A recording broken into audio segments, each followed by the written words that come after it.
가을 햇살이 거실 창을 통해 비스듬히 쏟아져 들어와 먼지 하나 없이 잘 닦인 마룻바닥에 따스한 사각형을 그리고 있었다.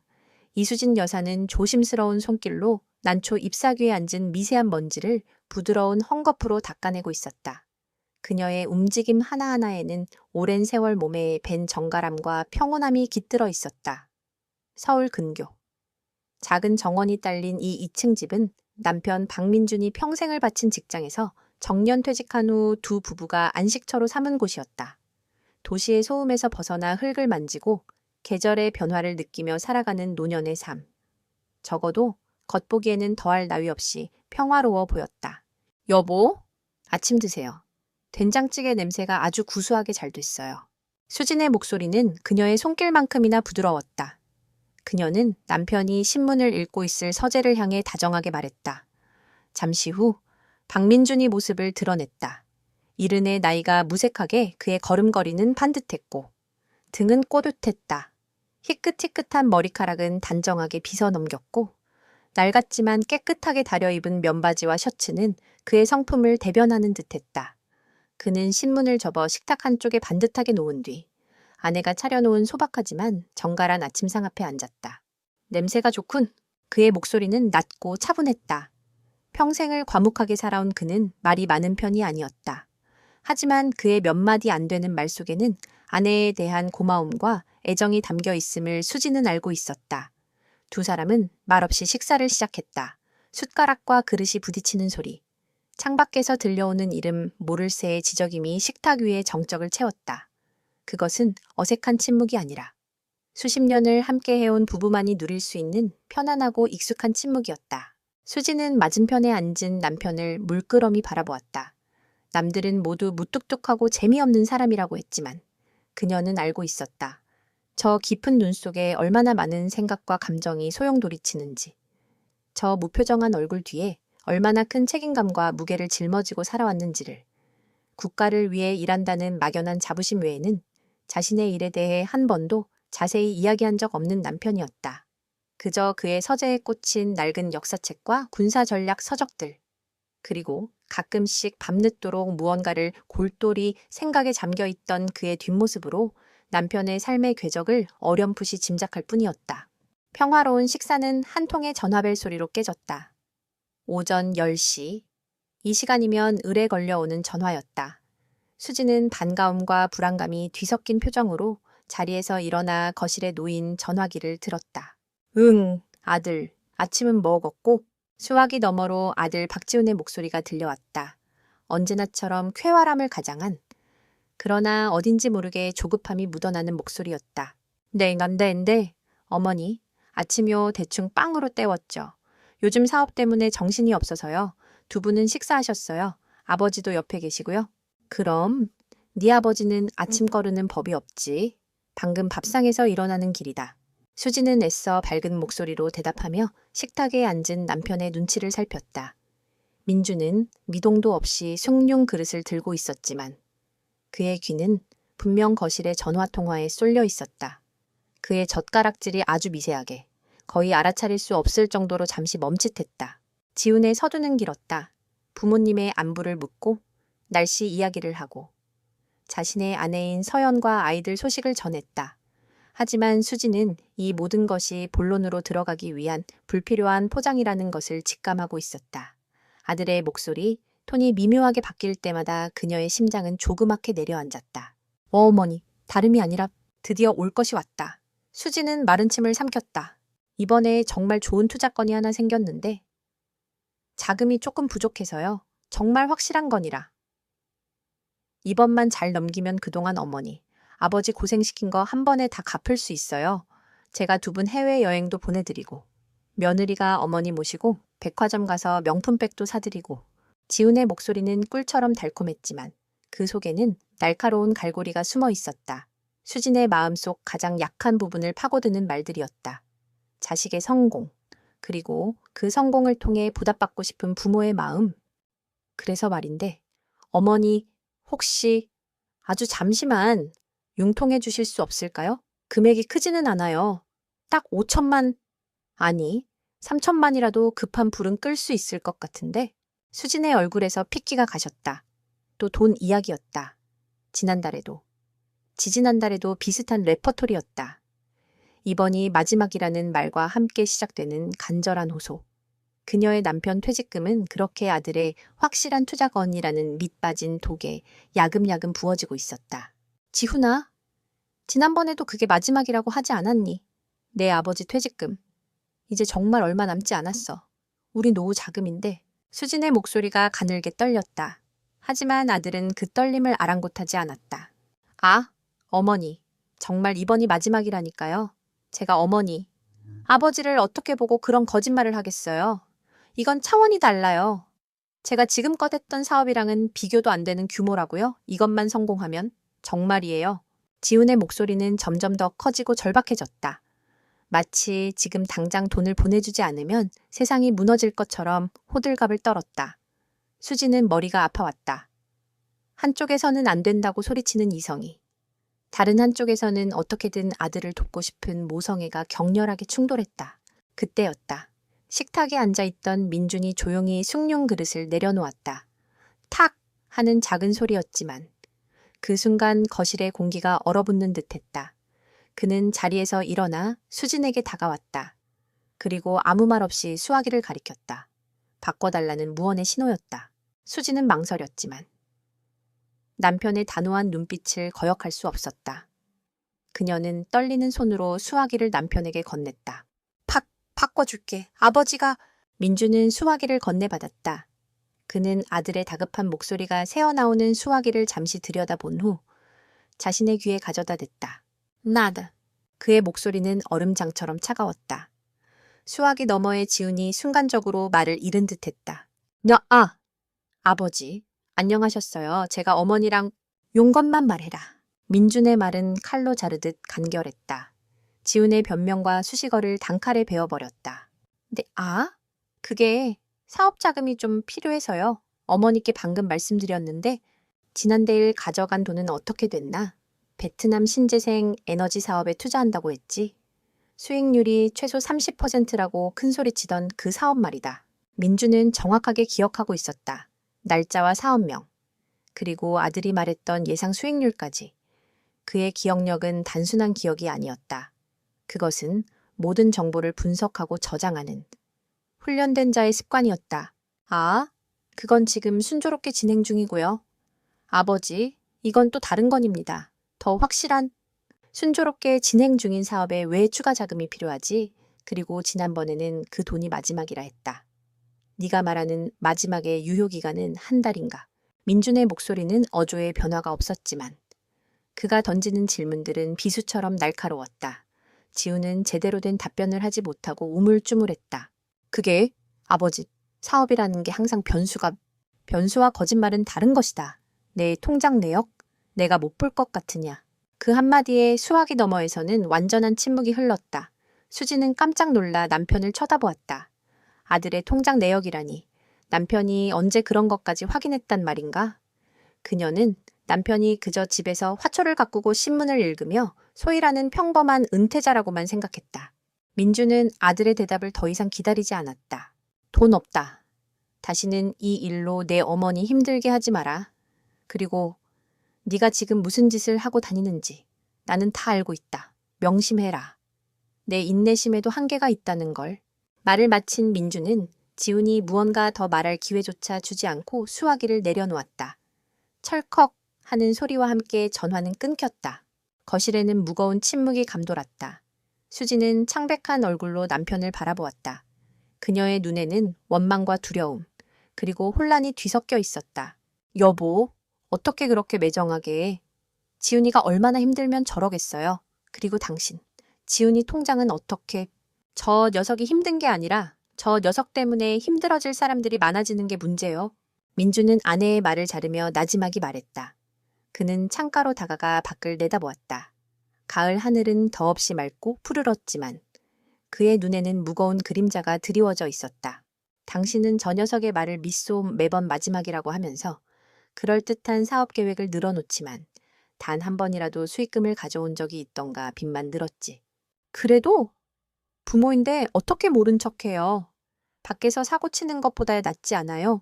수진의 목소리는 거의 울먹임에 가까웠다. 그것이 그녀가 할 수 있는 최선의 방어이자 아들을 향한 마지막 변론이었다. 민주는 한숨을 내쉬었다. 그는 아내와 다투고 싶지 않았다. 하지만 더 이상 아내의 연민이 아들을 망치는 것을 보고만 있을 수도 없었다. 그는 천천히 몸을 돌려 아내를 마주보았다. 그의 눈빛은 그 어느 때보다 진지했다. 수진, 밖에서 사고를 치는 것과 집안을 끌어들여 사고를 치는 것 중 어느 것이 더 나쁜 것 같소. 지훈이는 지금 제 손으로 감당 못할 구덩이를 파고 있소. 우리가 그 구덩이를 메워줄수록 녀석은 더 깊은 구덩이를 파게 될 거요.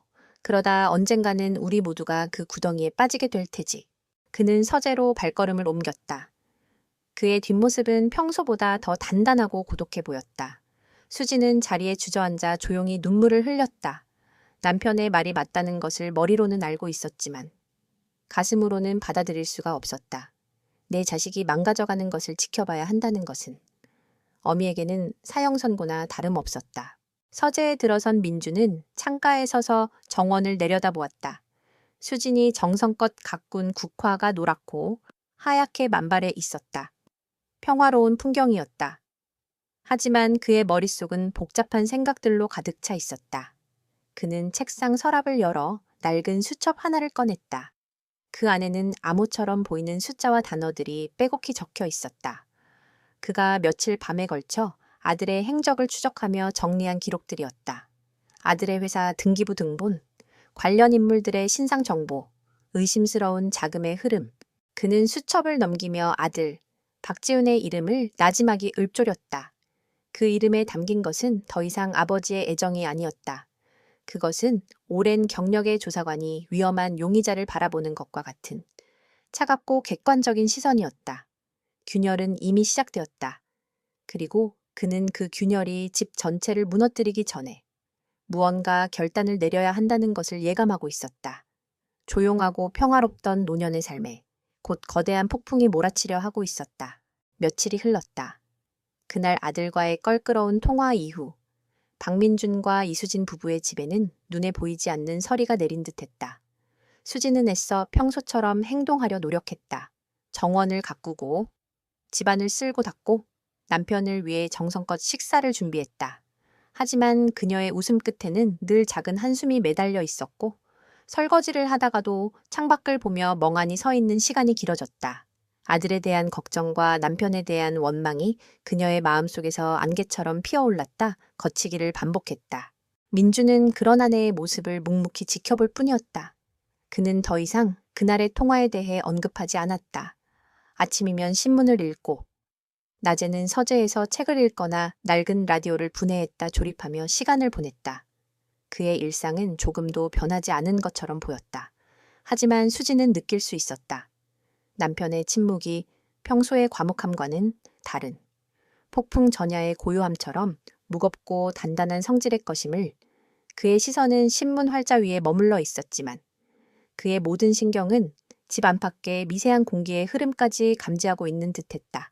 주말 오후 평화로운 정막을 깨고 육중한 엔진 소리가 들려왔다. 수진이 창밖을 내다보자 익숙하면서도 낯선 검은색 세단 한 대가 대문 앞에 멈춰섰다. 번쩍이는 광택을 자랑하는 출고된 지 얼마 안 되어 보이는 독일제 고급 승용차였다. 곧 운전석에서 아들 박지훈이, 조수석에서는 며느리 김서연이 내렸다. 지훈의 얼굴에는 거짓말처럼 환한 미소가 걸려 있었고 그의 양손에는 백화점 쇼핑백이 가득 들려 있었다. 어머니 아버지, 저희 왔습니다. 지훈은 현관문을 열고 들어서며 집이 떠나가라 외쳤다. 그의 목소리에는 지난번 통화의 냉랭함은 찾아볼 수 없는 과장된 활기와 친근함이 넘쳐 흘렀다. 그는 마치 아무 일도 없었다는 듯, 아니, 오히려 아주 좋은 일이 생겼다는 듯 의기양양했다. 아이고, 이게 다 뭐냐? 올 때마다 뭘 이렇게 바리바리 싸들고 와. 수지는 아들의 손에 들린 선물 꾸러미를 보자 자신도 모르게 얼굴에 화색이 돌았다. 자식의 방문. 그것만으로도 부모의 얼어붙었던 마음은 봄눈처럼 녹아내리는 법이었다. 지우는 보란듯이 최고급 한우 세트와 값비싼 홍삼 진액, 그리고 어머니를 위한 유명 브랜드의 스카프를 식탁 위에 늘어놓았다.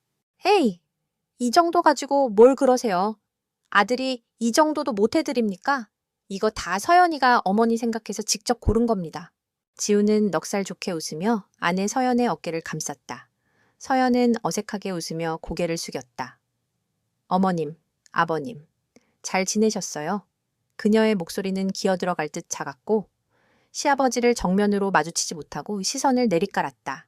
그녀의 미소는 입게만 걸려 있을 뿐 눈에는 짙은 불안의 그늘이 서려 있었다. 서재에서 나온 민주는 현관에 서서 그 광경을 말없이 지켜보고 있었다.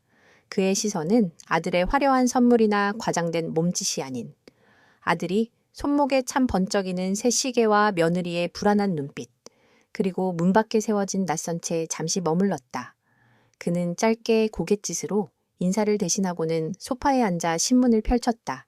마치 아들의 방문이 자신의 고요한 일상에 그다지 큰 영향을 미치지 못한다는 듯한 태도였다. 그날 저녁 식탁은 지훈의 동무대였다. 그는 쉴 새 없이 떠들어댔다. 최근에 성사시켰다는 수십억짜리 계약 이야기, 유력한 정치인과 가졌다는 식사 자리, 곧 진출할 거라는 동남아 시장의 밝은 전망까지. 그의 말들은 하나같이 거창하고 화려했다. 그는 능숙하게 아내에게 젓가락으로 반찬을 집어주고 어머니의 그릇에 고기를 얹어드리며 살가운 아들이자 다정한 남편의 역할을 완벽하게 연기했다. 수지는 아들의 성공담에 완전히 매료된 듯했다. 그녀는 연신 감탄사를 터뜨리며 아들의 그릇이 빌세라 음식을 채워주었다. 지난 며칠간의 걱정은 아들의 번지르르한 말솜씨와 값비싼 선물 앞에서 눈 녹듯 사라지고 있었다. 그래, 내 아들이 원래 저렇게 능력 있는 아이였지. 아버지가 너무 엄해서 길을 못 펴고 살았던 거야. 이제야 제 날개를 활짝 펴는구나. 그녀는 그렇게 믿고 싶었다. 반면 민주는 거의 말이 없었다. 그는 묵묵히 식사를 할 뿐 아들의 허풍에 가까운 자랑에도 아내의 들뜬 반응에도 아무런 표정 변화를 보이지 않았다. 가끔씩 아들 지훈과 눈이 마주칠 때면 그의 깊고 고요한 눈빛은 지훈을 순간적으로 움찔하게 만들었다. 그것은 모든 것을 꿰뚫어 보는 듯한 날카롭고 분석적인 시선이었다. 지훈은 그 시선을 피하며 더욱 목소리를 높여 자신의 건재함을 과시하려 애썼다. 며느리 서연은 가시방석에 앉은 듯했다. 그녀는 남편이 늘어놓는 거짓말의 실체를 알고 있었다. 수십억짜리 계약은 아직 서류 한 장 오고 가지 않은 희망사항일 뿐이었고 유력 정치인과의 식사 자리는 우연히 같은 식당에 마주쳐 멀리서 고개만 숙인 것이 전부였다. 문 밖에 차는 무리에서 리스한 것이었고 오늘 사온 선물들은 다음 달 카드값으로 고스란히 돌아올 빚이었다. 그녀는 시아버지의 침묵이 동의가 아닌 모든 것을 간파하고 있는 자의 냉철한 관망이라는 것을 알기에 숨이 막힐 지경이었다. 그녀는 남편의 허풍이 길어질수록 식탁 아래로 마주 잡은 두 손에 축축하게 땀이 배어 나왔다. 식사가 끝나고 과일을 먹을 때쯤 마침내 지훈이 본론을 꺼냈다. 그는 최대한 자연스럽고 진지한 표정을 지으며 운을 뗐다. 아버지, 어머니, 제가 오늘 이렇게 찾아뵌 건 드릴 말씀이 있어서입니다. 제 인생 일대의 기회가 될 수도 있는 아주 중요한 일입니다. 거실의 공기가 순간 무겁게 가라앉았다. 수지는 긴장된 얼굴로 아들을 바라보았고 민주는 과도를 든 채로 동작을 멈추고 지훈을 응시했다. 제가 요즘 추진하는 글로벌 신도시 개발 프로젝트가 있습니다. 정부에서도 아주 긍정적으로 검토하고 있는 국책 사업의 일부죠. 모든 게 거의 확정됐는데. 마지막에 사업 이행 보증금으로 목돈이 좀 필요하게 됐습니다. 물론 은행에서도 대출을 받겠지만 절차가 복잡하고 시간이 걸려서요. 딱 한 달, 아니, 보름만 쓰면 되는 돈입니다. 지우는 서류 가방에서 그럴듯하게 꾸민 사업 계획서 몇 장을 꺼내 테이블 위에 펼쳐 놓았다. 복잡한 도표와 청사진, 장밋빛 전망을 담은 문구들이 나열되어 있었다. 그래서 어머니, 아버지께서 살고 계신 이 집을 담보로 잠시만 활용할 수 있게 해주셨으면 합니다. 봐 뭐라고? 수진이 기겁하며 외쳤다. 집을 담보로 하자는 말은 그녀가 상상할 수 있는 최악의 시나리오였다. 이 집은 부부의 평생이 담긴 마지막 보루였다. 지우는 당황하지 않고 차분하게 미리 준비해온 대사를 읊었다. 어머니, 오해하지 마세요. 집을 팔자는 게 절대 아닙니다. 그냥 서류상으로만 담보를 잡는 거예요. 보름이면 모든 절차가 끝나고 원금의 이자는 물론이고 제가 두 분께 아파트 한 채는 사드릴 수 있을 만큼 큰 수익이 나는 사업입니다. 제 모든 것을 건 사업이라고요. 그는 애절한 눈빛으로 어머니를 바라보았다. 그의 시선은 의도적으로 아버지를 피하고 있었다. 그는 이 집의 실질적인 결정권자가 감정에 약한 어머니라는 것을 잘 알고 있었다. 지훈아, 그건 안 된다. 다른 건 몰라도 집은 안 돼. 네 아버지가 평생을 바쳐 마련한 집이야. 수지는 단호하게 고개를 저었다. 하지만 지훈은 포기하지 않았다.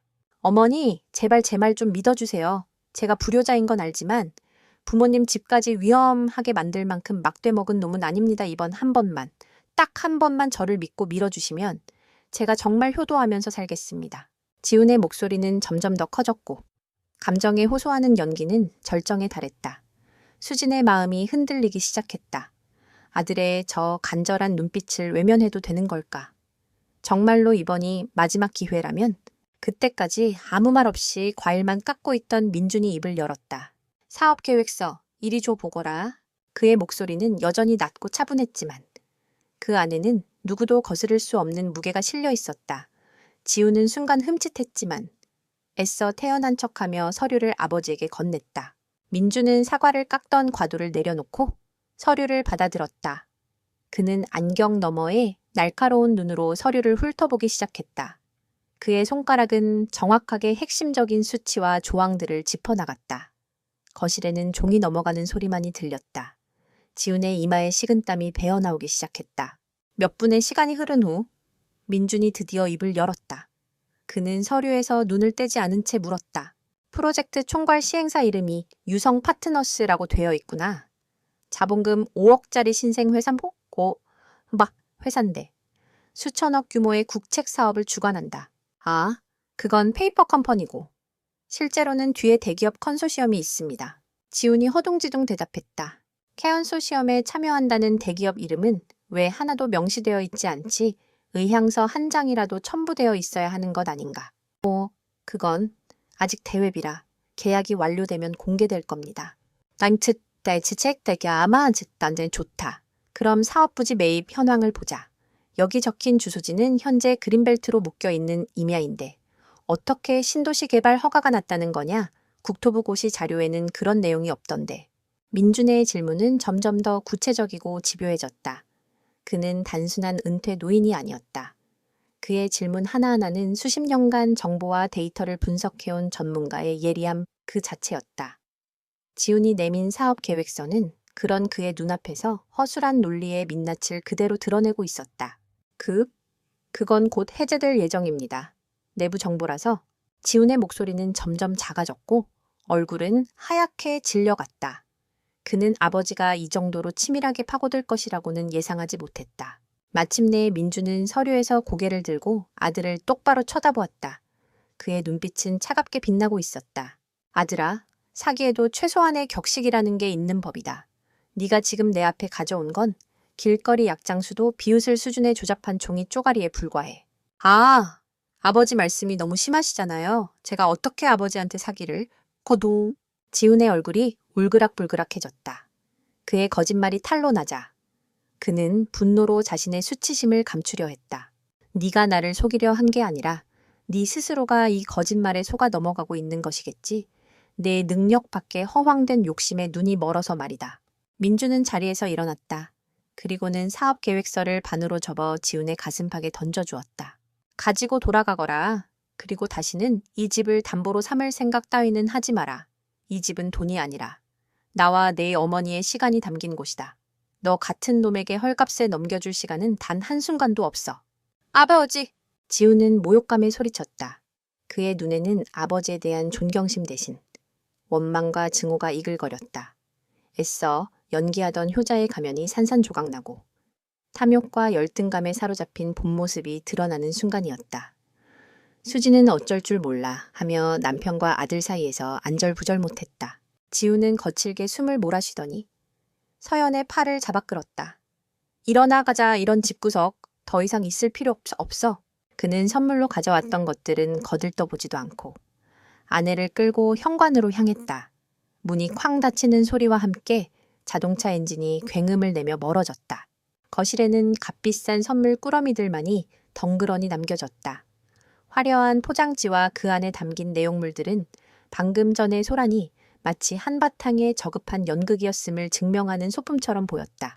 수지는 소파에 주저앉아 소리 없이 눈물을 흘렸다. 민주는 창가에 서서 아들의 차가 사라진 어두운 길을 한참 동안이나 말없이 내려다보고 있었다.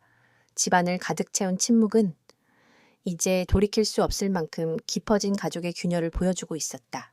아들 부부가 스톰라이크 다녀간 후 집안의 공기는 유리처럼 차갑고 위태로워졌다. 지훈이 남기고 간 값비싼 선물들은 거실 한 구석에서 먼지만 쌓여갔다.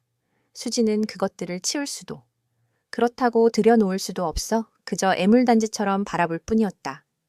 남편 민주는 그 물건들의 시선 한번 주지 않았지만 수지는 남편의 침묵이 그 선물들에 대한, 그리고 그것을 보며 마음 약해지는 자신에 대한 무언의 질책처럼 느껴져 가슴이 답답했다.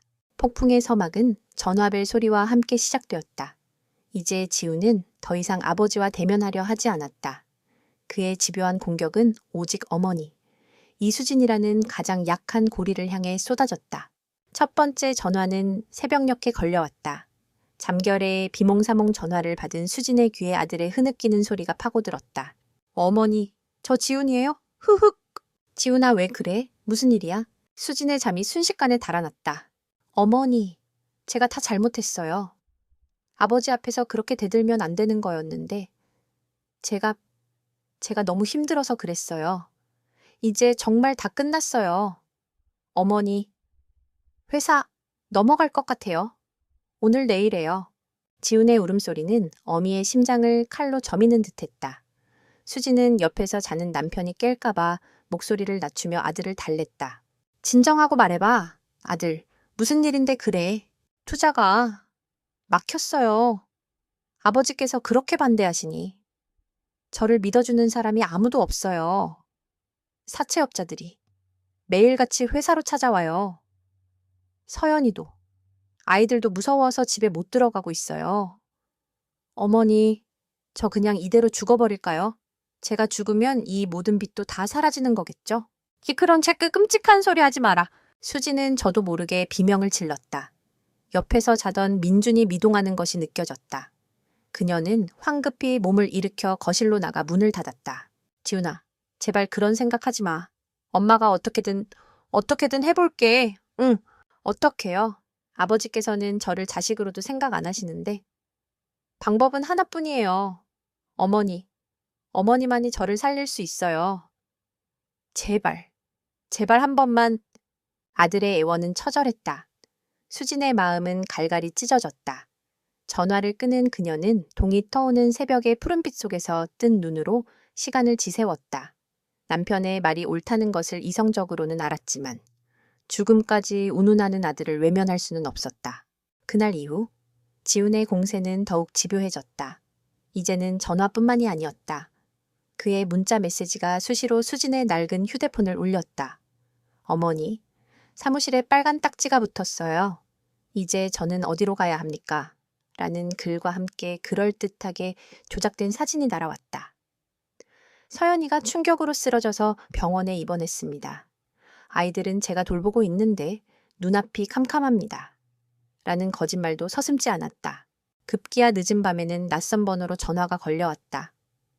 거친 목소리의 남자가 다짜고짜 소리를 질렀다.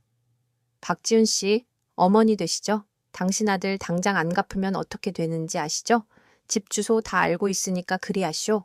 아마도 지훈이 친구를 시켜버린 자작극일 테지만 세상 물정 어두운 수진에게는 실질적인 위협으로 다가왔다. 수진은 나날이 피가 마르는 듯했다. 밥을 먹어도 모래를 씹는 것 같았고 밤에는 잠을 이룰 수 없었다.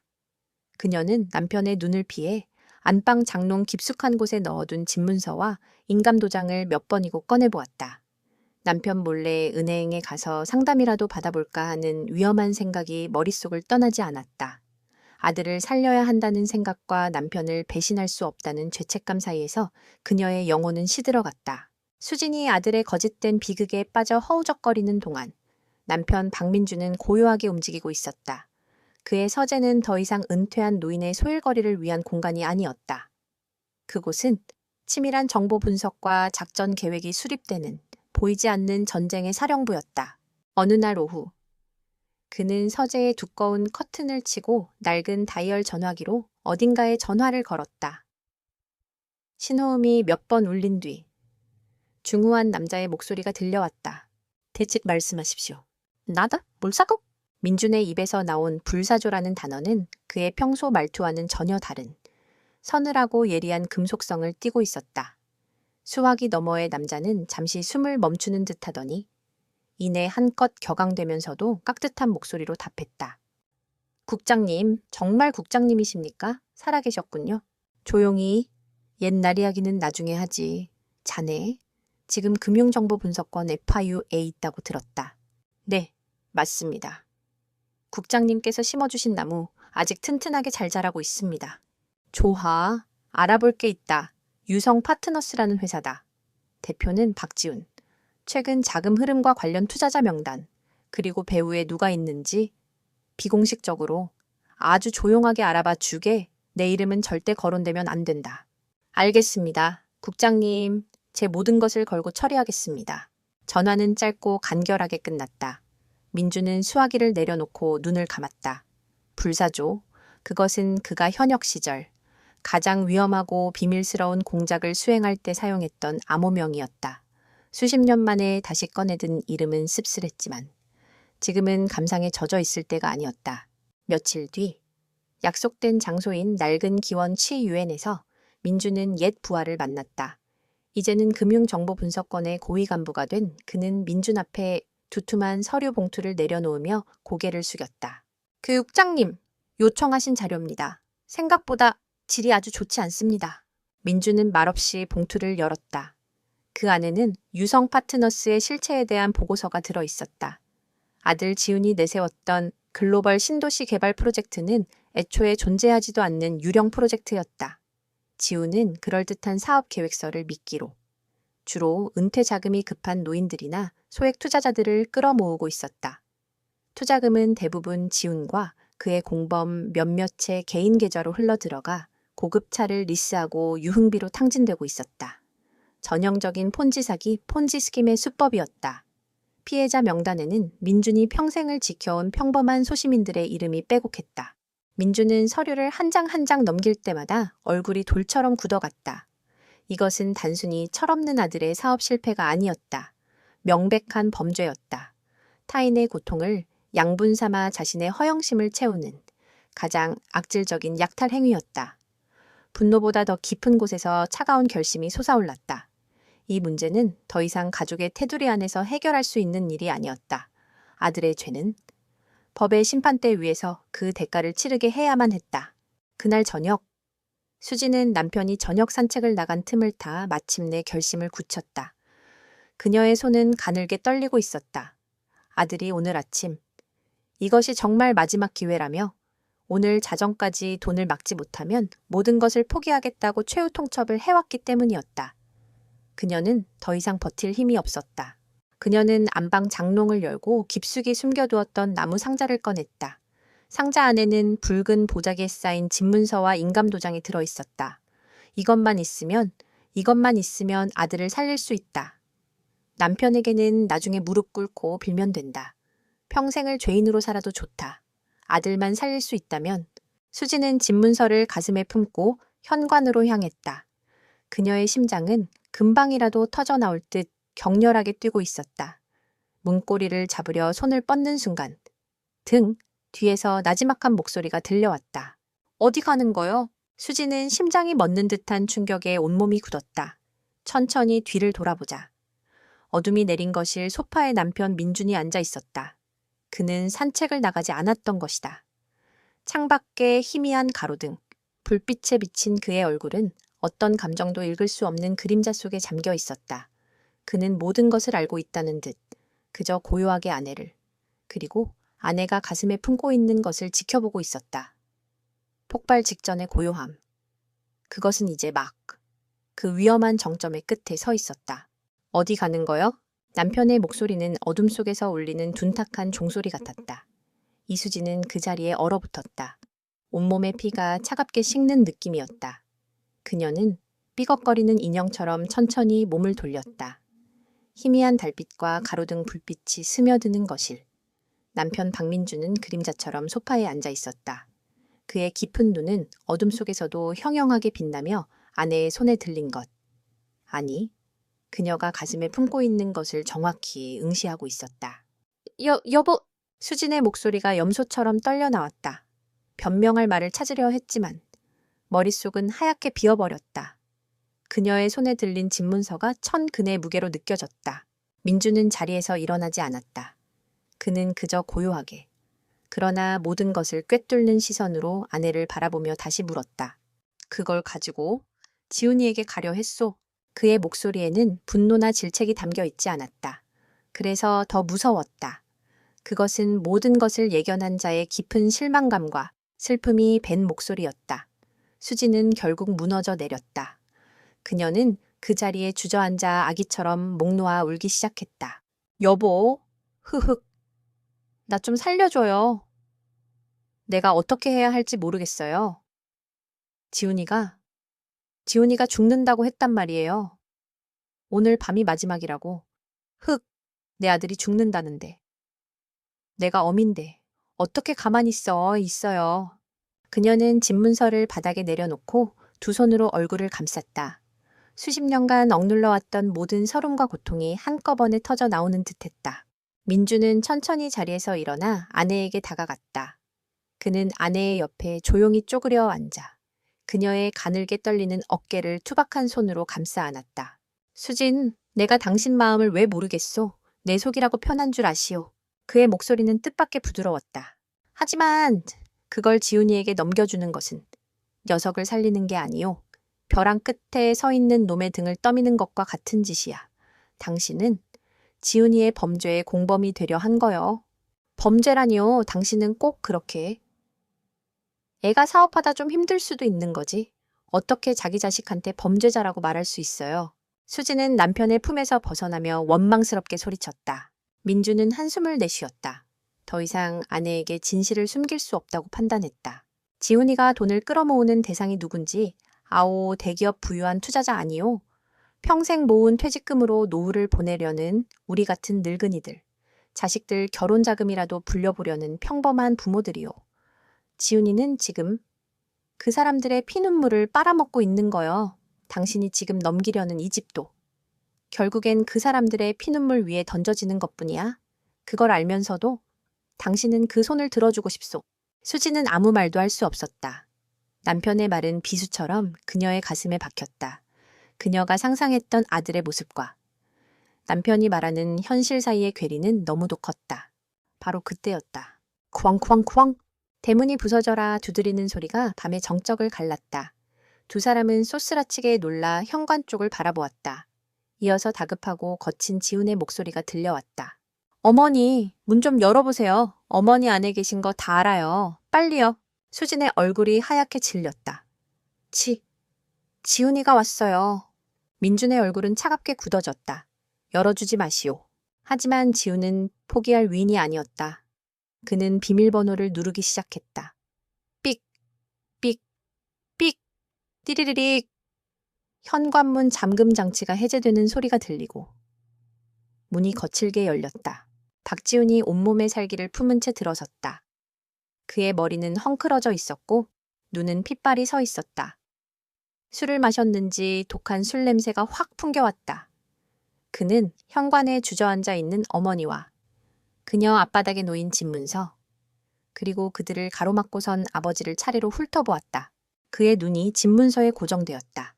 탐욕과 조급함이 뒤섞인 광기가 그의 눈에서 번뜩였다. 거봐, 내가 그럴 줄 알았어. 어머니는 날 도와주려고 하셨는데 아버지가 또 방해한 거지. 그는 아버지를 무시한 채 어머니를 향해 손을 뻗으며 다가왔다. 어머니 어서요. 그거 저 주세요. 시간이 없어요. 정말이에요. 수지는 공포에 질려 뒷걸음질 쳤다. 아들의 모습은 더 이상 그녀가 알던 아들이 아니었다. 낯설고 무서운 짐승 같았다. 남편이 말했던 범죄자라는 단어가 그녀의 머릿속을 맴돌았다. 그녀는 떨리는 목소리로 거의 본능적으로 대답했다. 안 된다. 지훈아, 이건 줄 수 없어. 그것은 그녀가 평생 자식을 향해 처음으로 내뱉는 완전한 거절이었다. 그 순간 지훈의 눈에 남아있던 마지막 이성의 끈이 툭 하고 끊어졌다. 그의 얼굴이 무섭게 일그러졌다. 배신감, 분노, 절망, 그리고 아버지에 대한 뿌리 깊은 열등감이 한데 뒤엉켜 폭발했다. 뭐라고요? 지금 뭐라고 했어요? 어머니. 그는 믿을 수 없다는 듯 되물었다. 안 돈다고 했다. 어머니까지 어떻게 나한테 이럴 수 있어요? 평생 아버지 눈치만 보면서 살더니. 이제 와서 아버지 편드는 거예요. 내가 이렇게 죽게 생겼는데. 지우는 울부짖었다. 그리고 다음 순간 그는 짐승처럼 어머니에게 달려들었다. 내놔. 그거 내놓으라고. 민준이 그를 막아서려 했지만 지우는 미친 듯이 아버지를 밀쳐내고 수진에게 손을 뻗었다. 수진은 비명을 지르며 집문서를 품에 안았다. 지우는 집문서를 빼앗으려 몸싸움을 벌이다가 자신의 뜻대로 되지 않자 극도의 분노에 휩싸였다.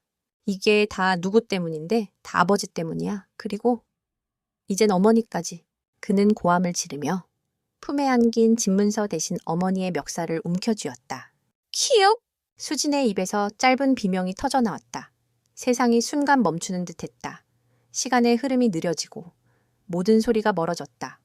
그녀의 눈에 비친 것은 증오로 이글거리는 아들의 눈동자, 그리고 자신의 목을 조르는 아들의 손이었다.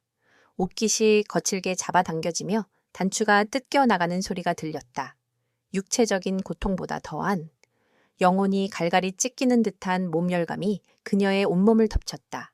자신의 모든 것을 바쳐 키운 아들이 자신의 존엄을 발밑으로 내동댕이 치는 순간이었다. 바로 그 찰나였다. 현관문이 조심스럽게 조금 더 열리고 며느리 서연이 안으로 들어섰다. 남편의 광기 어린 모습에 불안을 느껴 차에서 내려따라 들어온 것이었다. 그리고 그녀는 얼어붙었다. 시어머니의 멱살을 잡고 흔드는 남편의 모습. 충격과 공포로 하얗게 질린 시어머니의 얼굴. 그 끔찍한 광경이 그녀의 눈에 그대로 박혔다. 서연의 입에서 터져나온 작은 탄식이 그 방의 유일한 소리였다. 지우는 제정신이 아니었다. 그는 며느리가 들어온 것조차 인지하지 못한 채 여전히 어머니의 멱살을 잡고 흔들며 고함을 질러댔다. 내 인생을 망쳐놓고 이제 와서 나를 버려. 수진의 눈에서 눈물이 주르륵 흘러내렸다. 고통도 슬픔도 아니었다. 그것은 모든 것을 포기한 자의 공허한 눈물이었다.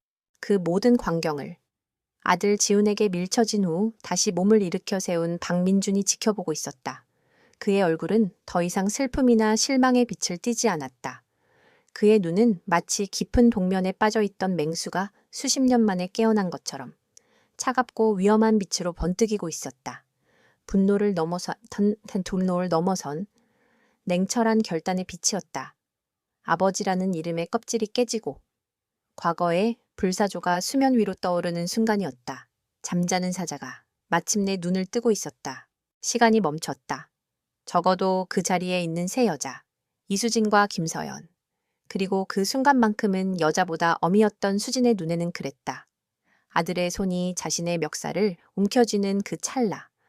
세상의 모든 소음이 사라지고 오직 아들의 일그러진 얼굴과 증오에 찬 눈빛만이 거대한 우주처럼 그녀를 압도했다. 숨이 막혔다. 몸열감이 심장을 옥죄었다. 그러나 박민준의 시간은 흐르고 있었다. 아니, 오히려 수십 년간 잠들어 있던 그의 시간이 비로소 제 속도를 찾아 격렬하게 흐르기 시작했다.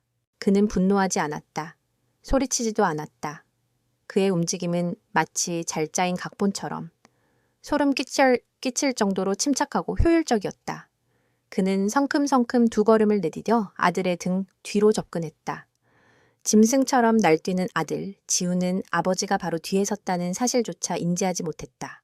민준의 오른손이 조용히 올라갔다. 그리고는 망설임 없이 아들의 목덜미, 정확히는 두개골과 척추가 만나는 움푹 들어간 지점을 손날로 강하게 내리쳤다. 퍽 하는 둔탁한 소리가 아니었다. 툭 하는. 마치 마른 나뭇가지를 부러뜨리는 것 같은 짧고 건조한 소리가 울렸다. 그것은 분노의 폭력이 아니라 상대의 신경 중추를 정확히 가격하여 순간적으로 온몸의 힘을 빼버리는 고도로 훈련된 자만이 구사할 수 있는 급소 가격이었다. 꾹! 지훈의 입에서 비명조차 되지 못하는 신음이 터져나왔다. 순간 그의 온몸에 신경이 마비된 듯 어머니의 멱살을 움켜쥐고 있던 손에 힘이 풀리며 스르르 떨어져 나갔다. 그의 눈이 충격과 고통으로 하얗게 뒤집혔다. 그는 휘청거리며 두어 걸음 물러나다 그대로 바닥에 무릎을 꿇었다. 목 뒤를 감싸 쥔 그는 숨을 헐떡이며 믿을 수 없다는 눈으로 아버지를 올려다보았다. 평생을 무기력하고 고리타분한 늙은이로만 여겼던 아버지였다. 그런 아버지가 단 한 번의 손짓으로 자신을 이렇게 무력하게 만들었다는 사실을 그의 뇌가 받아들이지 못하고 있었다. 민주는 거기서 멈추지 않았다. 그는 쓰러진 아들에게 다가가 비틀거리는 그의 팔을 잡아 거칠게 일으켜 세웠다. 그리고는 조금 전까지 아들이 어머니에게 했던 것과 똑같이 그의 멱살을 움켜쥐었다. 하지만 그의 소나귀 힘은 차원이 달랐다. 지우는 마치 독수리에게 붙잡힌 토끼처럼 버둥거렸지만 쇠처럼 단단한 아버지의 소나귀에서 벗어날 수 없었다. 민주는 아들을 현관문 쪽으로 끌고 갔다. 그의 얼굴은 얼음장처럼 차가웠다. 그의 입에서 나온 목소리는 감정이 완전히 제거된 기계음처럼 낮고 위협적이었다. 나가! 한마디였다. 하지만 그 한마디에는 거역할 수 없는 절대적인 명령이 담겨 있었다. 아버지, 제가 잘못... 지우는 본능적인 공포에 질려 무언가 변명하려 했다. 하지만 민주는 그의 말을 들을 생각이 없었다. 2번 말하게 하지 마라. 여긴 더 이상 내 집이 아니다. 그리고 나는 더 이상 네 아버지가 아니다. 그는 아들을 현관 밖으로 내동댕이 치듯 밀어냈다. 지우는 비틀거리며 차가운 밤 공기 속으로 낮아빠졌다. 그가 무어라 소리치며 다시 들어오려 하자 민주는 현관문을 닫아버렸다. 그리고는 잠금 장치를 돌렸다. 철컥! 쇠붙이가 맞물리는 소리는 아버지와 아들 사이의 인연이 완전히 끊어졌음을 알리는 사형 선고처럼 울려 퍼졌다. 밖에서 지훈이 문을 두드리며 울부짖는 소리가 들려왔지만 민주는 미동도 하지 않았다. 그는 문에 등을 기댄 채 잠시 숨을 골랐다. 그의 눈에는 분노의 여진이 아닌 깊이를 알 수 없는 슬픔과 차가운 결의가 뒤섞여 있었다. 잠자던 사자는 깨어났지만 그 포효의 끝에는 지울 수 없는 상처가 남았다. 소란이 먹고 집안에는 무거운 침묵만이 남았다. 민주는 천천히 몸을 돌렸다. 아내 수지는 여전히 바닥에 주저앉아 멍하니 현관문만 바라보고 있었다. 그녀의 뺨에는 눈물 자국이 선명했고 멱살을 잡혔던 블라우스 앞서픈 단추가 떨어진 채 흉하게 벌어져 있었다. 현관 입구에서는 며느리 서연이 입을 틀어막은 채 이 모든 광경을 지켜보며 사시나무처럼 떨고 있었다. 민주는 바닥에 떨어진 집문서를 주워들었다. 그는 그것을 소중하게 먼지를 털어낸 뒤 아내에게 다가갔다. 그는 무릎을 굽혀 아내와 눈을 맞췄다. 그의 눈빛은 조금 전 아들을 대할 때와는 달리 깊은 연민과 미안함으로 흔들리고 있었다. 수진, 그가 아내의 이름을 불렀다. 미안하오. 내가 너무 늦었소. 녀석이 언젠가는 정신을 차릴 거라고 믿었던 내가 어리석었어. 당신이 이렇게까지 고통받게 내버려 둬서는 안 되는 거였는데? 그는 투박한 손으로 아내의 헝클어진 머리카락을 쓸어 넘겨주었다. 수지는 그제야 참았던 울음을 터뜨리며 남편의 가슴에 얼굴을 묻었다. 여보. 그녀는 남편을 부르며 서럽게 울었다. 그것은 아들에 대한 슬픔이기도 했지만 그보다 더 큰 것은 지옥 같은 시간 속에서 마침내 기댈 곳을 찾았다는 안도감의 눈물이었다. 민주는 아내의 등을 조용히 토닥여 주었다. 한참 후 아내의 울음이 잦아들자 그는 아내의 어깨를 부드럽게 잡고 자신을 보게 했다. 그의 눈은 그 어느 때보다 진지하고 확고한 빛을 띠고 있었다. 내 말 잘 들으시오. 수진, 이제부터 이 모든 것은 내가 끝낼 거요. 그의 목소리에는 흔들림이 없었다. 그것은 단순한 위로가 아니었다. 모든 것을 걸고 맹세하는 자의 엄숙한 선언이었다. 지훈이가 저지른 모든 죗값을 치르게 할 거요. 녀석 때문에 피눈물 흘린 사람들에게도.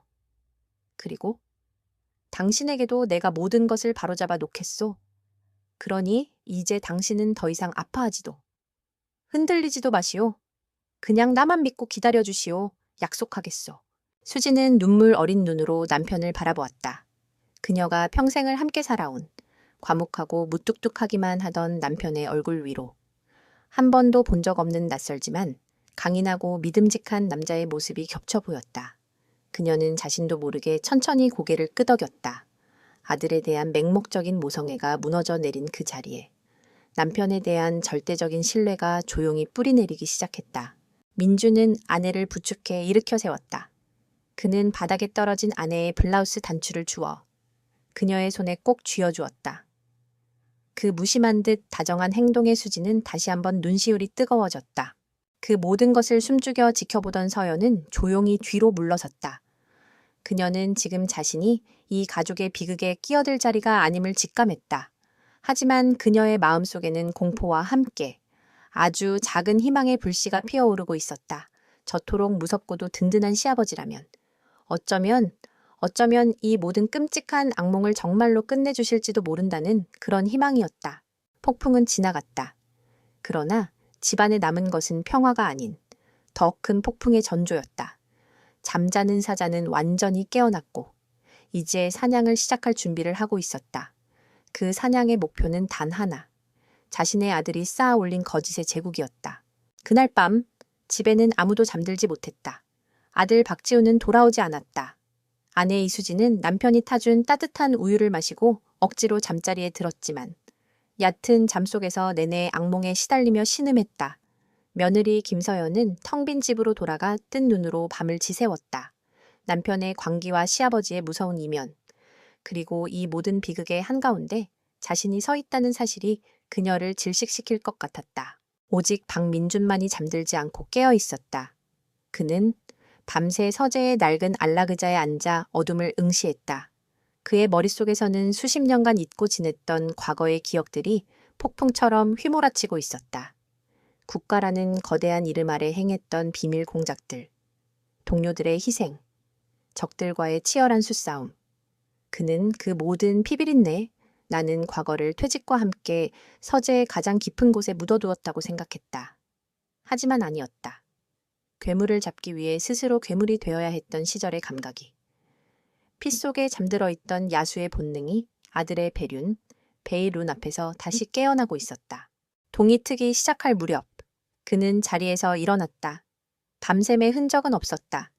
오히려 그의 눈은 밤사이 더욱 차갑고 맑아진 듯했다. 그는 꼼꼼하게 면도를 하고 가장 반듯한 셔츠로 갈아입었다. 이것은 그만의 의식이었다. 중요한 작전을 시작하기 전 스스로의 마음을 다잡는 수십 년 된 습관. 그는 먼저 곤히 잠든 아내의 이마에 입을 맞추고 방문을 조용히 닫아주었다. 그리고 서재로 돌아와 전화기를 들었다. 이제 잠자던 사자가 조직을 재건할 시간이었다. 첫 번째 전화는 김 변호사에게 연결되었다. 지금은 국내 최대 로펌의 대표 변호사이지만 30년 전에는 민준이 가장 아끼던 특수부 후배 검사였다. 오랜만인 김 검사. 민준의 목소리에 수화기 너머의 남자가 놀라 숨을 멈췄다. 잠시 후 감격에 찬 목소리가 들려왔다. 선배님, 정말 선배님이십니까? 이 번호는 어떻게... 옛날 이야기는 나중에 하지. 자네 도움이 필요해. 폰지 사기 사건을 법적으로 완벽하게 무너뜨리려면 어떤 절차가 필요한가? 피해자들의 피해를 최대한 복구해주면서 주범과 공범들을 단 하나도 놓치지 않고 법의 심판대에 세울 방법 말이야. 민주는 내 아들이라는 말은 단 한마디도 꺼내지 않았다. 그는 이 사건을 철저히 공적인 시각으로 접근하고 있었다. 김 변호사는 민준의 의도를 즉각 파악했다. 선배님께서 직접 움직이시는 사건이군요. 알겠습니다. 필요한 법률 검토와 소송 준비. 저희 로펌의 최정예 팀을 붙여 그림자처럼 지원하겠습니다. 증거 자료만 확보해 주십시오. 고맙네. 두 번째 전화는 시중은행의 부행장으로 있는 최 실장에게였다. 그는 과거 민준의 팀에서 자금 추적을 담당했던 최고의 금융 전문가였다. 불사조다. 아직 감각 살아있나? 부장님 물론입니다. 제 모든 감각은 항상 부장님을 향해 열려 있었습니다. 좋아. 유성 파트너스와 대표 박지훈, 그리고 관련 임원들의 모든 개인 계좌와 법인 계좌의 자금 흐름을 역추적해주게. 돈이 어디서 들어와 어디로 흘러나가는지. 단 10원짜리 하나까지 놓치지 말고 완벽한 자금 지도를 그려줘. 아직은 동결시킬 때가 아니야. 뱀이 어디에 알을 낳았는지. 그 굴까지 전부 파악해야 하니까. 명령대로 하겠습니다. 전화를 끄는 민준의 눈빛은 한치의 흔들림도 없었다. 그는 과거 자신의 일부였던 사람들을 이제는 사회 곳곳에 박힌 강력한 무기로 재가동시키고 있었다. 그의 계획은 서서히, 그러나 거대하게 윤곽을 드러내고 있었다. 바로 그때 그의 휴대폰이 조용히 진동했다. 발신자 표시 제한, 낯선 번호였다. 그는 잠시 망설이다 통화 버튼을 눌렀다. 여보세요? 수화기 너머에서 들려온 것은 가늘게 떨리는 젊은 여자의 목소리였다. 아버님, 저 서연이에요. 며느리였다. 민주는 의외의 연락에 잠시 말을 잃었다. 괜찮으냐? 네, 저는 괜찮아요. 다름이 아니라 아버님, 혹시 도움이 필요하실까 해서요. 서연의 목소리에는 두려움과 함께 어떤 비장한 결심이 서려 있었다. 어젯밤 그녀는 집으로 돌아온 남편의 모습을 보았다. 그는 아버지를 원망하며 집안의 물건들을 부수고 술을 마시며 괴물처럼 날뛰었다. 그 모습을 보며 서연은 깨달았다. 이 남자는 이미 구제불능이다. 이대로 가다가는 자신과 아이들의 인생까지 저 지옥 같은 수렁에 함께 빠지고 말 것이다. 그녀는 두려웠지만 그보다 더는 이 범죄의 방관자로 살고 싶지 않았다. 무슨 말이냐? 남편? 아니, 그 사람 서재에 비밀 금고가 있어요. 그리고 노트북에는 암호화된 파일이 있고요. 아마 투자자들의 실제 명단과 자금 내역일 거예요. 제가 그걸 빼내드릴 수 있어요. 민주는 잠시 침묵했다. 그는 며느리가 얼마나 큰 위험을 감수하고 이 전화를 걸었는지 짐작할 수 있었다. 이것은 단순한 증거 제공이 아니었다. 남편을, 자신의 가정을 파괴시키는 행위였다. 위험하다. 무리하지 마라. 아니요. 아버님, 해야만 해요. 저와 제 아이들을 위해서라도. 그리고 어머님을 위해서라도요. 더 이상 그 사람이 어머님께 했던 짓을 반복하게 둘 수는 없어요. 서연의 목소리는 단호했다. 민주는 그녀의 결심이 진심임을 알 수 있었다. 알겠다. 어떻게 전달하겠느냐? 오늘 오후 3시 구립도서관 3층 인문학서가 60번째 줄 헤르만 헤세의 전집 5번째 권안에 넣어두겠습니다. 그 사람은 제가 도서관에 가는 건 신경 쓰지 않으니까요. 고전적인 스파이 영화에서나 나올 법한 접선 방법이었다. 하지만 가장 안전한 방법이기도 했다. 민주는 짧게 대답했다. 고맙다. 그리고 몸 조심해라. 오후 3시. 민주는 약속 장소인 도서관에 있었다. 그는 평범한 노인처럼 보이도록 일부러 돋보기 안경을 쓰고 낡은 스웨터를 입었다. 그는 인문학서가 주변을 어슬렁거리다. 주변에 사람이 없는 것을 확인하고 정확히 헤르만 헤세의 전집의 5번째 책, 데미안을 꺼내 들었다. 책갈피 사이에는 작은 USB 메모리 스틱 하나가 끼워져 있었다. 그는 아무렇지 않게 책을 몇 장 넘겨보는 척하다가 USB를 손바닥 안에 감추고 책을 다시 꽂아 넣었다. 그리고 유유히 도서관을 빠져나왔다. 그의 등 뒤. 서가 반대편에서 이 모든 것을 숨죽여 지켜보던 서연은 안도의 한숨을 내쉬며 가슴을 쓸어내렸다. 집으로 돌아온 민주는 서재의 문을 잠갔다. 그는 자신의 낡은 노트북에 며느리가 목숨을 걸고 건네준 USB를 꽂았다. 파일에는 암호가 걸려 있었다. 하지만 민준에게 그것은 큰 문제가 되지 않았다. 그는 과거 정보기관에서 사용했던 몇 가지 암호 해독 프로그램을 이용해 손쉽게 잠금 장치를 풀었다. 화면에 파일 내용이 나타나는 순간 민준의 눈빛이 칼날처럼 날카로워졌다. 그 안에는 지훈의 사기 행각의 모든 것이 담겨 있었다. 유성 파트너스라는 유령 회사를 통해 끌어모은 투자금의 정확한 액수, 수백 명에 달하는 피해자들의 이름과 연락처, 그리고 투자금을 빼돌려 돈 세탁한 대포 통장들의 내역까지, 심지어 지훈과 공범들이 나눈 대화 녹음 파일도 들어있었다. 그들은 피해자들을 고등어라고 부르며 조롱하고 다음 사기 계획을 의논하며 낄낄거리고 있었다. 과거의 단편적인 정보들이 며느리가 건네준 이 결정적인 증거와 만나 하나의 거대한 그림을 완성했다. 이것은 더 이상 아들의 치기가 아니었다. 인간의 탐욕이 만들어낼 수 있는 가장 추악한 형태의 범죄였다. 민주는 USB를 노트북에서 뽑았다. 이제 모든 조각이 맞춰졌다. 그의 머릿속에서. 거대하고 정교한 그물망이 짜이기 시작했다. 그 그물은 아들 박지훈과 그의 공범들을 향해, 단 한 치의 오차도 없이, 그리고 누구도 빠져나갈 수 없도록 촘촘하게 펼쳐질 것이었다. 마스터 스트라테지스트가 완벽한 무기를 손에 쥐었다. 이제 남은 것은 사냥을 개시하는 것뿐이었다. 며느리가 건네준 USB는 판도라의 상자였다. 박민주는 밤을 새워 그 안에 데이터를 분석하고 그의 옛 조직원들이 보내온 외부 정보와 대조했다. 서재의 책상 위에는 노트북 불빛과 스탠드 조명만이 켜져 있었고 벽에는 아들 박지훈의 범죄 네트워크를 정리한 거대한 관계도가 붙기 시작했다. 커피는 식어갔지만 그의 정신은 얼음처럼 차갑고 명료하게 깨어 있었다. 아들의 제국은 그가 상상했던 것보다 훨씬 더 추악하고 거대했다. 그것은 어설픈 사업 실패가 아니었다.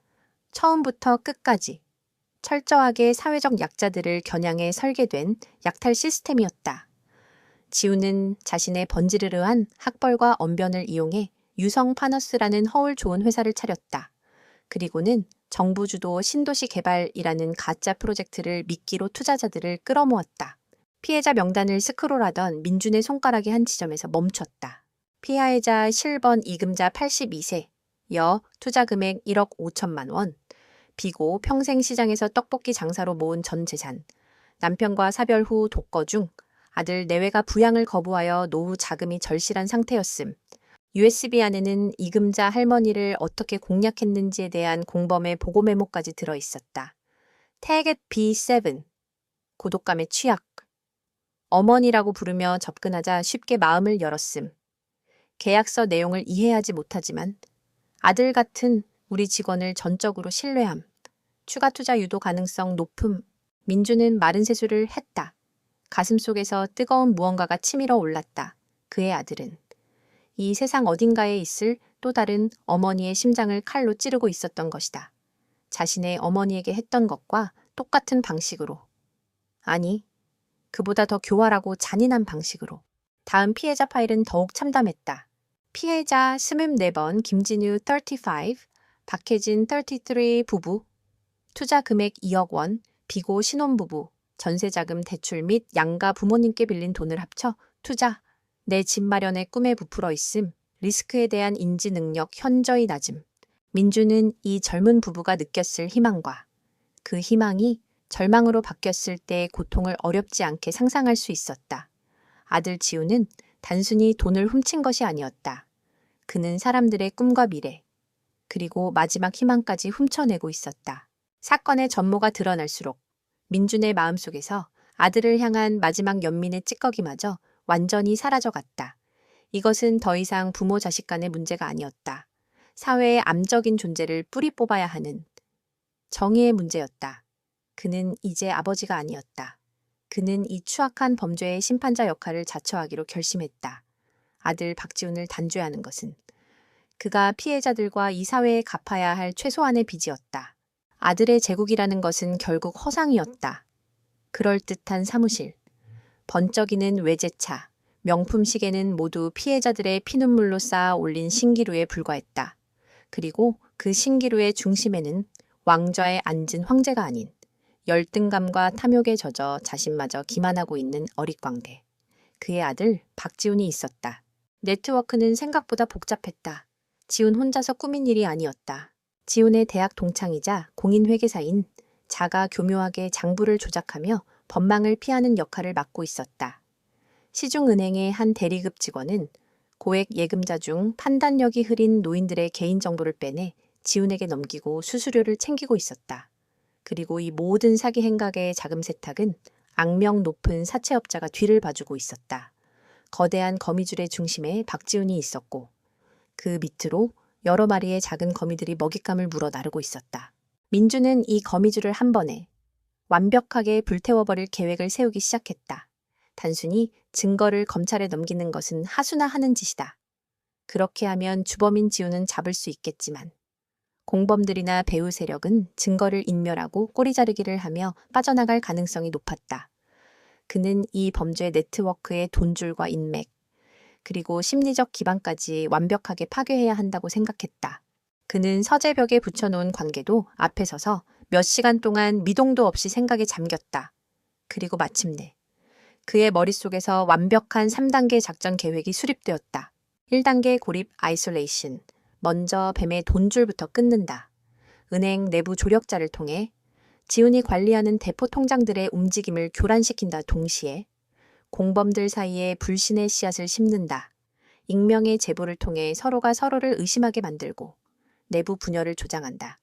사채업자에게는 지훈이 곧 파산할 것이라는 거짓 정보를 흘려 자금 압박을 가하게 만든다. 먹이를 구하지 못한 거미들은 서로를 물어뜯기 시작할 것이다. 2단계 노출 exposure. 내부 혼란이 극에 달했을 때 결정적인 증거의 일부를 가장 신뢰할 수 있는 언론사의 탐사 보도팀에 흘린다. 사회적 여론을 환기시켜 수사기관이 움직이지 않을 수 없도록 압박을 가하는 것이다. 이 단계에서는 주범의 실명은 공개하지 않는다. 대중의 분노와 궁금증을 극대화시켜 범인들이 느끼는 심리적 압박을 최고조로 끌어올린다. 3단계 심판 저지먼트. 범죄자들이 혼란과 공포 속에서 최악의 실수를 저지를 때 모든 증거 원본을 검찰 내부에 있는 자신의 옛 후배, 김 검사가 아닌 제3의 인물, 가장 강직하고 타협 없는 것으로 유명한 특수부 검색에 직접 전달한다. 이는 내부 정보 유출의 위험을 막고 가장 신속하고 강력한 수사를 이끌어내기 위함이다. 김 변호사의 팀은 그때를 맞춰 피해자들을 대리한 대규모 민사소송을 동시에 진행한다. 형사처벌과 민사적 배상이 동시에 한치의 오차도 없이 그들의 목을 조여올 것이다. 민주는 책상으로 돌아와 낡은 만년필을 들었다. 그는 작전 계획서의 마지막 페이지에 자신의 서명을 남겼다. 그것은 더 이상 박민준이라는 한 개인의 서명이 아니었다. 과거 대한민국에서 가장 어두운 곳을 지켰던 첩보원. 불사조가 자신의 모든 것을 걸고 시작하는 마지막 임무에 대한 서약이었다. 그는 창밖을 보았다. 어느덧 해가 중천에 떠 있었다. 아들의 제국이 쌓아 올린 허상은 저 밝은 태양 아래 곧 한 줌의 먼지로 사라질 것이었다. 그리고 그 심판의 집행자는 다름 아닌 그의 아버지가 될 터였다. 작전명 거미줄 불태우기는 박민준의 서재에서 조용히 시작되었다. 밖은 여느 때와 다름없이 평화로운 오후였지만 보이지 않는 전장에서는 이미 포성이 울리고 있었다. 민준의 3단계 계획 중 제1단계 고립작전의 첫 번째 관역은 아들 박지훈의 돈줄이었다. 민준은 은행 부행장이 된 옛 부하 초회 실장에게 전화를 걸었다. 초회 실장, 때가 됐네. 유성 파트너스와 연계된 차명 계좌들 전부 특별금융거래 감독 대상으로 지정하게. 당장 동결시키진 말고 모든 입출금을 최대 한도로 지연시켜. 서류 보강 요구, 전산 오류, 내부 감사 등 동원할 수 있는 모든 행정적 절차를 이용해서 돈의 흐름을 마비시키는 걸세, 뱀의 굴에 물을 붓기 전에 출입구를 먼저 진흙으로 막아버려야지. 알겠습니다. 부장님, 오늘부로 그놈들은 단 100원 한 장도 제 마음대로 움직이지 못할 겁니다. 효과는 즉각적으로 나타났다. 그 시각, 강남의 화려한 오피스텔에 위치한 유성 파트너스. 사무실에서는 고성이 오가고 있었다. 지훈의 대학 동창이자 회계 담당 공범인 박성철이 얼굴이 하얗게 질린 채 지훈에게 소리치고 있었다. 야, 박지훈 이거 어떻게 된 거야? 갑자기 모든 계좌에서 출금이 막혔어. 은행에서는 본사 감사가 어쩌고. 서류가 미비하다는 둥 헛소리만 하고 있다고. 사는애다 나. 지훈은 애써 태연한 척하며 와인잔을 흔들었다. 진정해, 박 회계사. 그냥 일시적인 전산 오류겠지. 내가 누군데. 이 박지훈이야. 은행 지점장 정도는 내 전화 한 통이면 꼼짝 못해. 그의 허세에도 불구하고 박성철의 불안은 가라앉지 않았다. 그리고 그 불안은 민준이 심어놓은 불신의 씨앗에 의해 곧 의심으로 변질되었다. 민준의 기술팀 조력자는 대포폰을 이용해 박성철에게 익명의 문자 메시지를 보냈다. 박지훈 대표, 해외 도피용 자금 따로 챙기는 중. 당신은 꼬리 자르기용 희생양. 조심해. 비슷한 시각 은행에서 내부 정보를 빼돌리던 이 대리에게도 문자가 갔다. 회계사 박성철이 당신과의 거래 내역을 전부 검찰에 넘길 준비 중. 먼저 움직이는 게 좋을걸. 단 몇 줄의 문자 메시지는 견고해 보였던 그들의 범죄 동맹에 치명적인 균열을 만들어냈다. 박성철은 지훈이 자신을 버리고 혼자 도망갈지도 모른다고 의심하기 시작했고, 이 대리는 박성철이 자신을 배신할 것이라 확신했다. 어제까지 한 배를 탔던 동지들은 이제 서로를 잠재적인 밀고자로 여기며 경계의 눈빛을 보내기 시작했다. 두 번째 압박은 그들의 배후, 사채업자 명호 회장을 통해 들어갔다. 민준의 정보원은 명호 회장 측의 유성 파트너스가 국세청의 특별 세무조사와 검찰의 내사를 동시에 받고 있으며 박지훈 대표는 곧 해외로 밀항할 것이라는 정보를 흘렸다. 달코 다른 사채업자인 명 회장은 정보의 진위 따위는 신경 쓰지 않았다. 그는 오직 자신의 돈을 떼일 수도 있다는 위험 신회만 반응했다. 그날 저녁, 지훈이 운전하는 차 앞으로 검은색 승용차 2대가 급정거하며 길을 막았다. 건장한 남자들이 차에서 내려 지훈을 속수무책으로 끌어내 어두운 공사장으로 끌고 갔다. 박 사장, 오랜만인. 어둠 속에서 명 회장이 모습을 드러냈다. 그의 얼굴은 웃고 있었지만 눈은 그렇지 않았다. 호해, 회장님, 이게 무슨 짓입니까? 지훈은 공포에 질려 말을 더듬었다. 무세운 짓이라니. 섭섭하게. 그냥 우리 박 사장이 요즘 힘들어 보여서 위로해주러 왔지. 명 회장은 지훈의 뺨을 2번 가볍게 쳤다. 그런데 말이야. 박 사장, 요즘 나라에서 자네를 아주 예뻐라 한다며 세무서에서도 찾고 검찰에서도 찾고 아주 스타가 됐어. 아닙니다. 그건 모함입니다. 누가 그런 헛소문을... 나는 헛소문 같은 거 안 믿어. 나는 오직 내 돈만 믿지. 명화 회장의 표정이 싸늘하게 굳었다. 내일까지 원금 20억에 이자까지 합쳐서 30억. 깨끗하게 입금해. 안 그러면 네가 요즘 추진한다는 신도시 개발 부지에 내 이름으로 된 묘자리 하나 파주게 될 거야. 알아들었나? 명력 회장과 부하들은 지훈을 진흙탕에 내버려 둔 채 유유히 사라졌다. 지훈은 온몸에 흙먼지를 뒤집어 쓴 채 한참을 일어나지 못했다. 그의 몸은 공포와 굴욕감으로 벌벌 떨리고 있었다. 그의 머릿속은 하얗게 비어 있었다. 돈줄은 막혔고 동업자들은 서로를 의심하고 이제는 목숨의 위협까지 받고 있었다. 완벽해 보였던 그의 제국이 불과 며칠 사이에 속절없이 무너져 내리고 있었다. 그의 오만함과 허세는 온데간데 없이 사라졌다. 남은 것은 원초적인 두려움뿐이었다. 그는 비틀거리며 일어나 마지막 지푸라기라도 잡는 심정으로 어머니에게 전화를 걸었다. 그러나 수지는 남편의 당부에 따라 더 이상 전화를 받지 않았다. 여러 번의 통화가 실패로 돌아가자 그는 절박한 음성 메시지를 남겼다. 어머니, 저 지훈이에요. 제발 전화 좀 받으세요. 저 정말 죽을 것 같아요. 누가 저를 죽이려고 해요. 제발 살려주세요. 어머니, 과거에 당당하고 교활했던 목소리가 아니었다. 겁에 질린 아이의 울음에 가까웠다. 서재에서 아들의 음성 메시지를 스피커폰으로 함께 듣고 있던 수진의 눈시울이 붉어졌다. 그녀는 남편의 옷소매를 잡았다. 민주는 말없이 아내의 손을 잡아주었다. 그의 눈빛은 흔들리지 않았다. 독사를 잡기 위해서는. 독사의 비명에 마음이 약해져서는 안 되었다. 내부 분열과 외부 압박으로 적들이 혼란에 빠지자 민주는 계획의 2단계, 노출 작전을 개시했다. 그는 며느리가 준 USB에서 가장 극적인 증거 몇 개를 골라냈다. 평생 모은 돈을 사기당한 이금자 할머니의 육성이 담긴 녹취 파일, 신혼부부의 눈물 어린 호소문, 그리고 자금 흐름을 한눈에 볼 수 있도록 단순화시킨 도표 하나. 그는 이 모든 것을 새로운 USB에 담아 서류 봉투에 넣었다. 수신이는 대한민국에서 가장 집요하고 정의감 넘치는 것으로 유명한 시사 프로그램 추적자의 이정민 기자였다. 민주는 직접 움직이지 않았다. 퀵서비스 직원을 통해 발신인 불명의 소포가 방송국으로 배달되게 했다.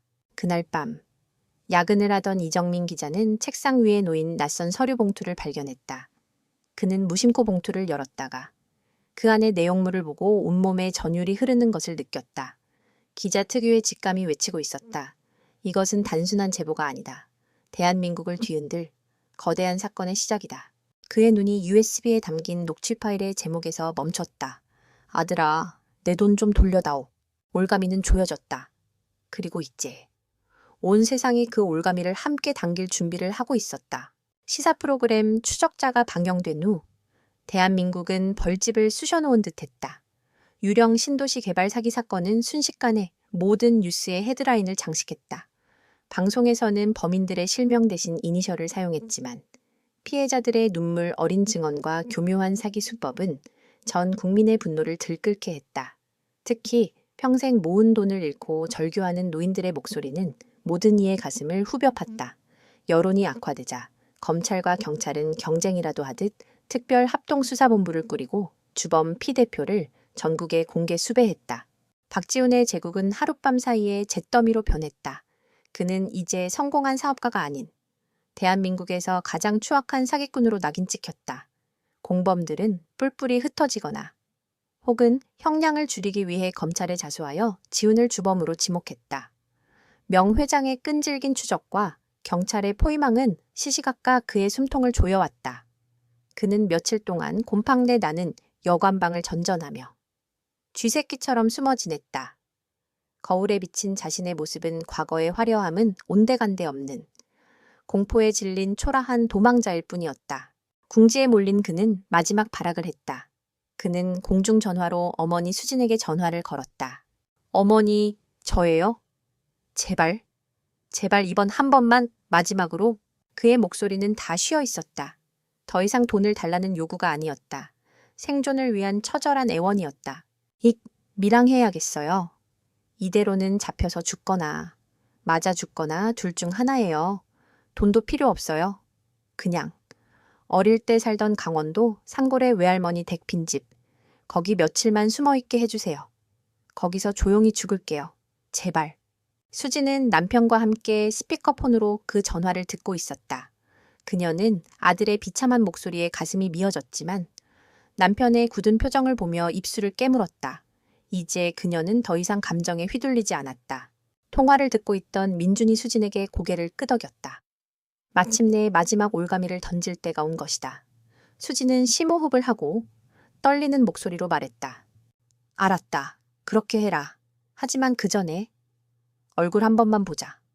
아들, 네가 쓰던 사무실. 거기로 오늘 밤 자정에 혼자 오너라. 마지막으로 네 얼굴 보고. 보내주마. 어머니 지우는 감격에 겨워 울부짖었다. 함정일지도 모른다는 일말의 의심조차 어미의 목소리 앞에서는 무의미했다.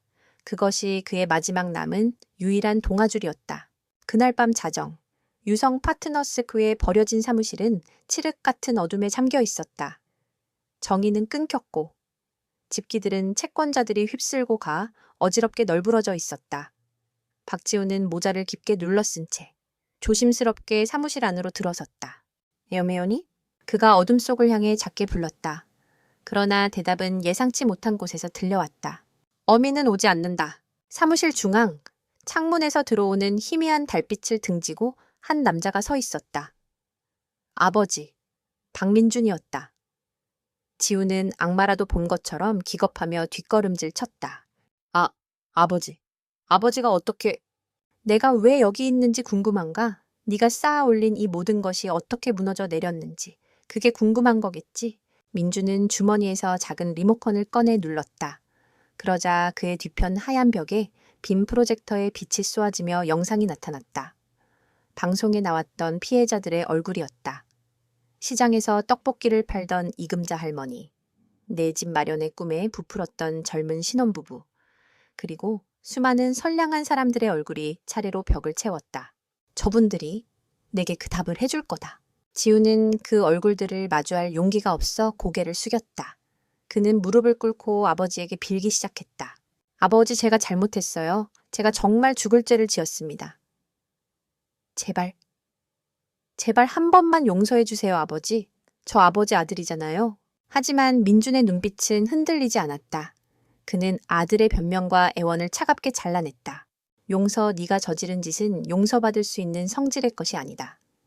그리고 넌 더 이상 내 아들이 아니다. 내 아들은 다른 사람의 눈에 피눈물을 흘리게 하면서 자신의 배를 채우는 그런 쓰레기가 아니었으니까. 제가 왜 이렇게 됐는지 아세요? 다 아버지 때문이에요. 평생을 완벽하고 강하고 그림자조차 밟을 수 없었던 아버지. 그 그늘 밑에서 저는 항상 부족하고 모자란 놈이었어요. 아버지를 넘어서고 싶어서. 그래서 그랬어요. 지우는 자신의 죄를 아버지의 탓으로 돌리며 절규했다. 민주는 그 모습을 조용히 내려다보았다. 그의 눈에는 경멸과 함께 깊은 슬픔이 서려 있었다. 나를 넘어서고 싶었다고 좋다. 그렇다면 진정한 강함이 무엇인지 가르쳐 주마. 민주는 아들에게 한 걸음 다가섰다. 진정한 강함은 남의 것을 빼앗는 것이 아니라 나의 것을 지키는 것이다. 약한 자를 짓밟는 것이 아니라 그들을 보호하는 것이다. 나는 평생을 이 나라와 국민을 지키기 위해 싸웠다. 때로는 이름도, 명예도 없이 어둠 속에서 괴물들과 싸워야 했지. 나는 내 가족만은 그런 세상과 상관없이 평범하고 정의롭게 살기를 바랐다.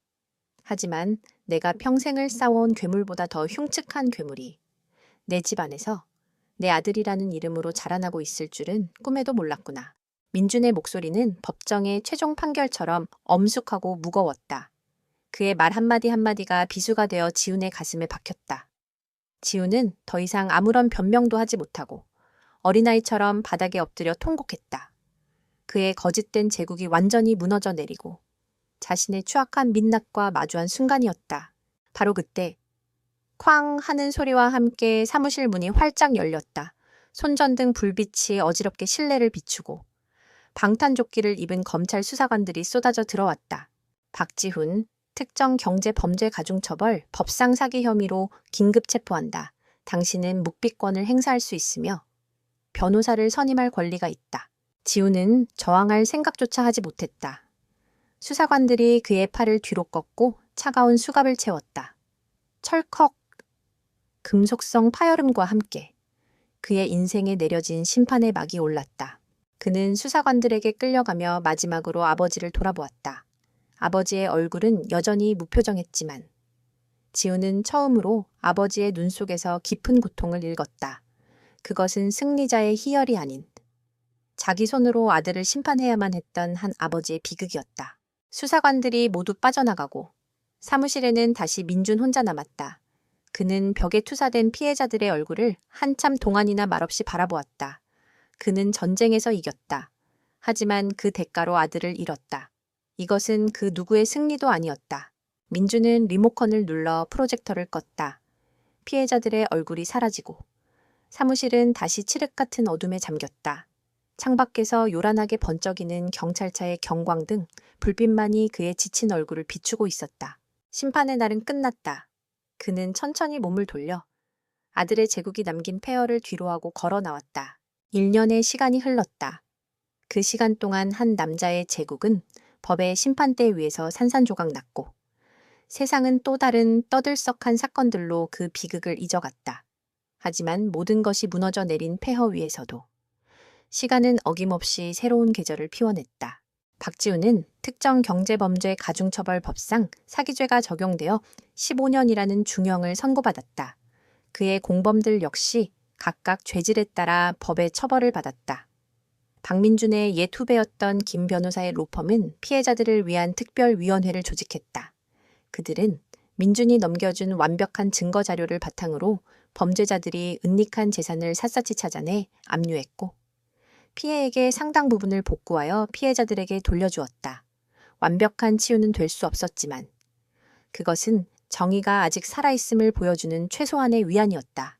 아들 내외가 살던 강남의 고급 아파트는 처분되어 피해 보상금으로 쓰였다. 며느리였던 김서연은 남편과의 이혼 소송을 끝내고 두 아이의 손을 잡고 작은 연립주택으로 이사했다. 그녀는 다시 일을 시작했고 비록 넉넉하지는 않았지만 제 힘으로 아이들을 키우며 꿋꿋하게 살아가고 있었다. 따스한 봄볕이 내리쬐는 주말 오후 서연이 아이들과 함께 민준과 수진의 집을 찾았다. 그녀의 얼굴에는 더 이상 과거의 불안과 그늘이 없었다. 힘들지만 스스로의 삶을 책임지고 있는 사람, 특유의 단단하고 평온한 기운이 느껴졌다. 어머님, 아버님, 저 왔어요? 그래, 어서 오너라. 수진은 이제 서연을 며느리라 부르지 않았다. 그녀는 마치 친딸을 대하듯 서연의 손을 따뜻하게 잡아주었다. 아이들은 할아버지, 할머니 품에 안겨 제잘거렸다. 한때 비극의 무대였던 이 집의 거실은 이제 아이들의 웃음소리로 다시 온기를 되찾고 있었다. 그들은 정원이 내다보이는 툇마루에 앉아 차를 마셨다. 혼자 아이들 키우면서 일하기 힘들지 않니? 수진이 걱정스러운 눈으로 물었다. 서연은 부드럽게 미소 지었다. 힘들 때도 있죠. 하지만 괜찮아요. 어머님, 이제는 누구의 눈치도 보지 않고 제 두 발로 당당하게 서 있는 느낌이라 오히려 마음은 편해요. 다 두 분께서 도와주신 덕분이에요. 그녀는 진심으로 감사하고 있었다. 세상 모두가 자신을 사기꾼의 아내라고 손가락질할 때 두 사람은 묵묵히 그녀의 편이 되어 주었다. 이혼 소송을 지원해 주었고 아이들을 돌봐주었으며 그녀가 다시 사회의 구성원으로 일어설 수 있도록 버팀목이 되어 주었다. 그들은 피로 맺어진 가족보다 더 끈끈한 상처를 공유하고 서로를 보듬어주는 새로운 형태의 가족이었다. 서연은 잠시 망설이다. 조심스럽게 물었다. 그 사람 면회는 다녀오셨어요? 수지는 말없이 고개를 저었다. 민준이 찻잔을 내려놓으며 나지막이 말했다. 아직은 때가 아니다. 녀석 스스로 자신의 죄를 온전히 마주하고 피해자들에게 진심으로 속죄할 시간이 필요하겠지. 그 시간이 얼마나 걸릴지는 오롯이 녀석의 몫이다. 그의 목소리는 담담했다. 아들을 향한 분노나 원망은 이미 시간 속에 희미해졌다. 남은 것은 그저 자신의 선택과 그 결과에 대한 무거운 책임감뿐이었다. 서연과 아이들이 돌아간 후 민준과 수지는 함께 정원을 거닐었다. 작년. 그 모든 끔찍한 일들이 벌어지던 가을과 겨울 동안 정원의 한쪽 구석은 돌보지 못해 잡초만 무성하게 자라 있었다. 부부는 겨우내 방치해 두었던 그 작은 폐허를 정리하기로 했다. 수진이 잡초를 뽑던 중 무언가를 발견하고 민준을 불렀다. 여보, 이것 좀 보세요. 그녀가 가리키는 곳에는 억센 잡초들 사이를 비집고 올라온 작은 들꽃 한 송이가 피어 있었다. 이름도 모르는 작고 소박한 보라색 꽃이었다. 척박한 땅과 거친 잡초들 사이에서 그 누구의 보살핌도 받지 않고 스스로의 힘으로 피어난 그 꽃은 경이로울 정도로 아름다웠다. 참, 기특하기도 하지. 수진이 꽃을 보며 말했다. 그녀의 눈가에 이슬이 맺혔다. 그 작은 꽃 한 송이에서 그녀는 시련을 딛고 꿋꿋하게 살아가는 서연의 모습을, 그리고 이 모든 고통을 감내하고 마침내 평화를 찾아가는 자기 자신의 모습을 보고 있었다. 민주는 아내의 어깨를 조용히 감싸 안았다.